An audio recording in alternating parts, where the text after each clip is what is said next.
Let's talk about the most charismatic man. Let's talk about the guy, the man, the myth, the legend, Jedediah Donald Vance, also known as John Don Vance, a man who was so unique to the political field that he found a new way to be racist to white people that actually resembled like the racism that you hear from black conservatives like Candace Owens towards black people. Like, he is Uncle Tyler for white people that live in the mountains, the mountain people, the Appalachian whites. Just phenomenal work. For those of you who don't know, JD Vance wrote a book. He wrote a book about how gross and disgusting and stupid the people living in the Rust Belt were. And then he sold that book to liberals. Liberals loved it. They were like, oh my God, how could this have happened? Can someone maybe from that background tell us about how disgusting and heroin addicted these hill people are? And then obviously that bestseller then turned into a Netflix movie. Why did it happen? Because liberals were like, how could these racist monsters, these hill people, vote for Donald Trump? How can we reach out to them? Maybe this guy will be the white working class whisperer for us. And his solution, of course, to these mountain people and their unique culture of defeatist attitudes was exactly that. They couldn't pick themselves up by their bootstraps, okay? And I think most people in the Appalachia region despise this man. This is him delivering a rousing speech in his hometown. Let's see what he had to say. I was told I was going to get to debate Kamala Harris, and now President Trump's going to get to debate her? Sources tell NBC News the Trump campaign and their allies have been preparing to face off against Harris for weeks, launching ads tying her to President Biden's handling of key issues like immigration and inflation. But President Trump lamented on social media over the Bikers for Trump. This rally had a bunch of really cool moments yesterday that we covered. Does anyone have the link of the guy that came before them? 3 moments that I have to cover from that rally. One is him being like, Kamala Harris is a welfare queen. Very cool. But he said it in like a sneaky way. He said Kamala Harris is a welfare queen, but like also did it in like a very sneaky way. Oh, here's first and foremost, here's the Ohio State Senator George Lang at the JD Vance rally. I'm afraid if we lose this one, it's going to take a civil war to save the country, and it will be saved. And if we come down to a civil war, I'm glad we got people like Schmitty and the Bikers for Trump on our side. He said we need to do a civil war. Obviously, the unity narrative was like insane wish casting from not even like Republican analysts either, by the way. It was just like straight up from fucking a bunch of dummies on CNN. George Lang has since then apologized. Remarks I made earlier today at a rally do not accurately reflect my views. I regret the divisive remarks I made in excitement of the moment on stage. I had a heated gaming moment. We should all be mindful of what I said at political events, including myself. I just got excited. And you know me, when I get excited, I start talking about civil war and how we need it. How we need it and how the bikers will help us win it. Yeah, he said, my views are not my own. This was another phenomenal moment from JD Vance. Our likely opponent, Kamala Harris, because, she said a couple of days ago that I showed no loyalty to the United States, that I have no loyalty to the United States. Well, I don't know Kamala. I served in the United States Marine Corps, and I built a business. What the hell have you done other than collect a government check for the past 20 years? That's pretty funny because like this is one of those like sneaky ways that you try to attack Kamala Harris and like be like, oh, she's a welfare queen, black woman, right? But you can always just fall back on, what do you mean? She's a government employee. That's simply what I was referencing. Dog, she was a senator and then she's the vice president. You are currently a senator and you're trying to be the vice president. And also, where do you think the checks for the Marine Corps are coming from? If she's a fucking government check Andy, so are you. Like, what are you talking about? You're literally applying for the position she currently holds. And you're like, yeah, that's right. These goddamn people living on the government dole. Also ironic, considering that he talked about how welfare is what caused him to not die, and also talked about the GI Bill that allowed him to get into Yale. So what are you talking about? Anyway, there was also another John Don Vance moment. Obviously, the Diet Mountain Dew one. We have to cover that one as well once again because it was uniquely uncharismatic. I tweeted about him as well. I said, this fake ass yokel has never tasted the sweet nectar that is Diet Mountain Dew. He ain't a real Dew boy. Let's take a look at what he had to say about this Diet Mountain Dew, his tight five. It is the weirdest thing to me. Democrats say that it is racist to believe, well, they say it's racist to do anything. I had a Diet Mountain Dew yesterday and one today. I'm sure they're going to call that racist too, but it's good. I love you guys. He's really doing crowd work here. He's killing it. I love you guys. I love you guys. Diet Mountain Dew. I drink it just like you yokels do. Is he more of a charisma suck than Ron DeSantis though? No, of course not. I don't think he's as bad as Ron DeSantis, but that's like really bad. I mean, that's pretty fucking bad. He didn't even do fucking like please clap there, but that's basically a please clap moment. The one clap is worse than none. Yeah. As a Dew boy myself, let me just explain something, okay? My love for racism and my love for Diet Mountain Dew are two entirely separate things. I just want to make sure that people understand I am racist and I love Diet Mountain Dew. These are two separate things. Do not pair them with one another. My racism has nothing to do with my love for Diet Mountain Dew. Hasan, normies are in here. Lamau, it's fine. I think everyone understands. I'm joking. One Mountain Dew versus 33,821 Mountain Dew. Who's the real patriot? Yeah. As someone who is a big time Dew boy, first of all, why did he say Diet Mountain Dew? Why did he say, oh, I tried a Diet Mountain Dew yesterday? It's like, bro, you are so fucking fake. You are so goddamn phony. Okay. You got no riz. Anyway, let's hear what JD Vance says. Kamala Harris should be more grateful. And when I think about Kamala Harris, who I guess is our vice presidential candidate officially, but I guess she's going to run for president now because Joe Biden dropped out of the race. You know, when I see when to take bets here, when to start a betting pool. It's just so bad. It's bad.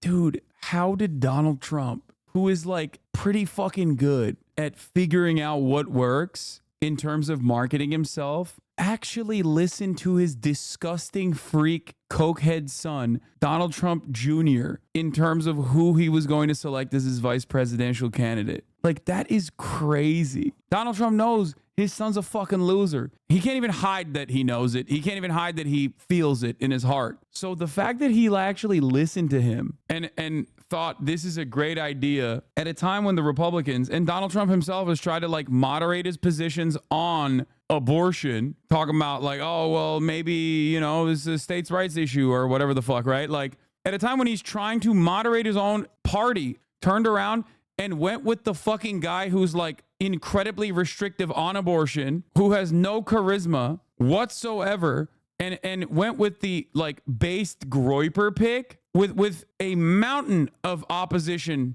that liberals can immediately launch against them. It makes no sense. Yeah, Mr. No Fault Divorce, like what are you doing, brother? What a throw. What a massive fucking throw. He can't string two sentences together and he's not even 80 years old. No, I mean, he's fine. He's definitely a communicator, chat. I mean, he's done TED Talks and shit. Problem here is that like, one, liberals made him, so he has a lot of anti-Trump sentiment that will be used against the ticket over and over and over again.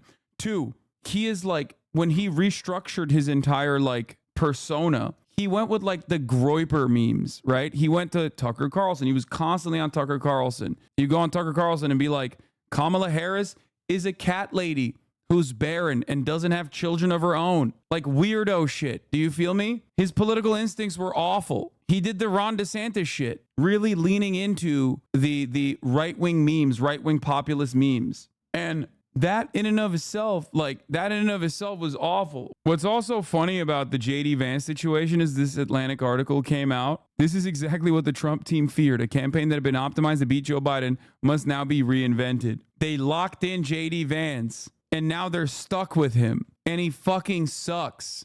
If you want to understand how fucking stupid this guy's political instincts are, he was in chat rooms with teenagers, dude. He was talking to fucking groypers in chat rooms like young conservatives. He was literally until yesterday following an out and about Nazi. He unfollowed him yesterday. Like, what are we doing? And now he has a fucking blog post from 2005 and people are pulling all of his other shit. JD Vance's blog from 2005 tells of an emotional day where he felt more like a female than I ever have or ever will, and explains he can't watch Zach Braff's Garden State because New Jersey's landscape is so much like Ohio's.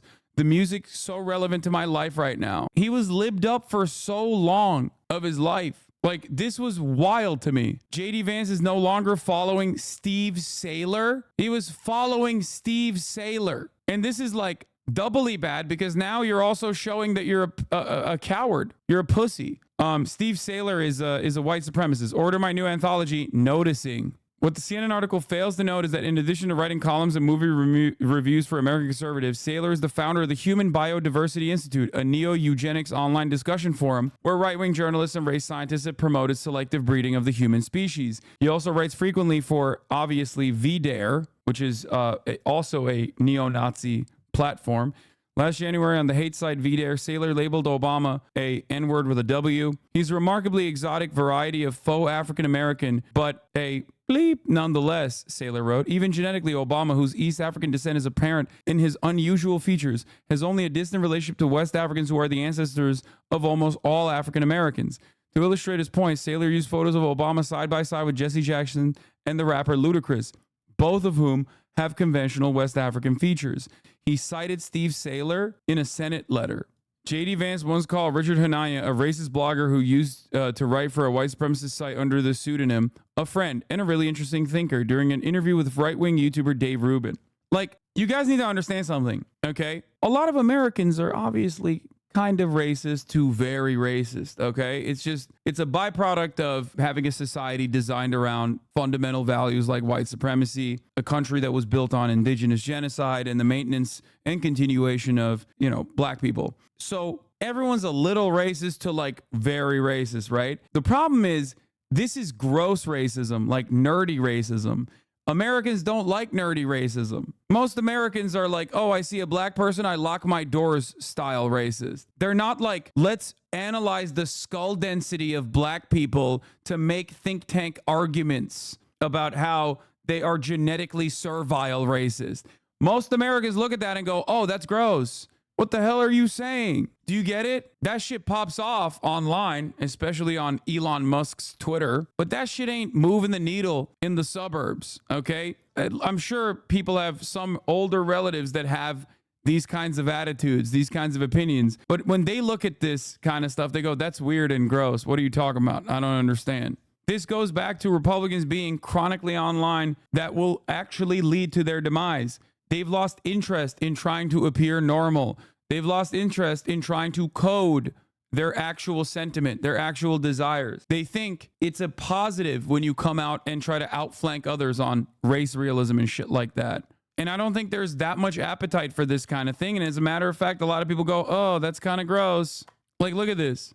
This is gross. Like, this isn't just like, oh, that's just sexist, right? But it's also like a gross kind of sexism. Not to say that all sexism isn't gross, by the way, for all the fucking liberals in the chat that are going to yell at me. People have the capacity, if they're humorous, to make like tricky and maybe even sometimes edgy jokes about certain things that you're not normally supposed to say. But that requires some level of understanding of the target audience and some level of understanding of groups that you're trying to make fun of. This kind of shit, on the other hand, is just like objectively nasty and will cause a negative polarization. Yeah, exactly. Women are too emotionally unstable to be president is like within the confines of like permissible sexism in the eyes of the broader electorate, right? You might even have your mom agree with that kind of sentiment. But when you say women are whores, then you've leveled up your sexism. You've leveled up your misogyny to a degree where like your mom is not going to be on board with that. Do you see what I mean?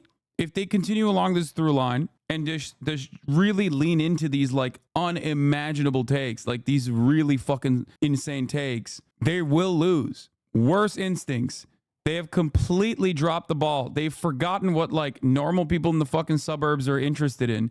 This is not interested. This is not interesting to them. This is actually very gross to them. You will either A, at the very worst, cause people to literally go and vote for the other party because of how insane this shit is, or at best, you'll cause them to stay home. At the end of the day, something you have to remember is that like even Nazis know Nazis are bad, okay? Even a Klansman knows being called a racist is bad. So you can't drop the fucking game and openly try to outflank people on Twitter with how fucking racist you are or how sexist you are because you're running a fucking campaign. Like you're supposed to be trying to win this thing. This is the other side of the equation. Laura Loomer. It's time for the Republicans to start talking about Kamala Harris's sexual history and the reason why she likely doesn't have any children of her own.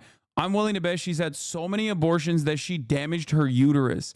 A woman who has no biological children of her own should not be allowed to make decisions in the White House for your children. We must investigate Kamala Harris's pussy. Every Republican has to be talking about this. Phenomenal, phenomenal stuff. This is surefire a winning message in what will be an abortion election, okay? Saying that, by the way, in a country where like 55%, 60% of Americans are divorced and they have stepchildren of their own is insane. Also, Laura Loomer herself is childless, but that's besides the point. We're not even going to get into that. At least they haven't said she's trans yet. I don't think they have. I don't think they've held themselves back on that front too. They just haven't come to the forefront yet.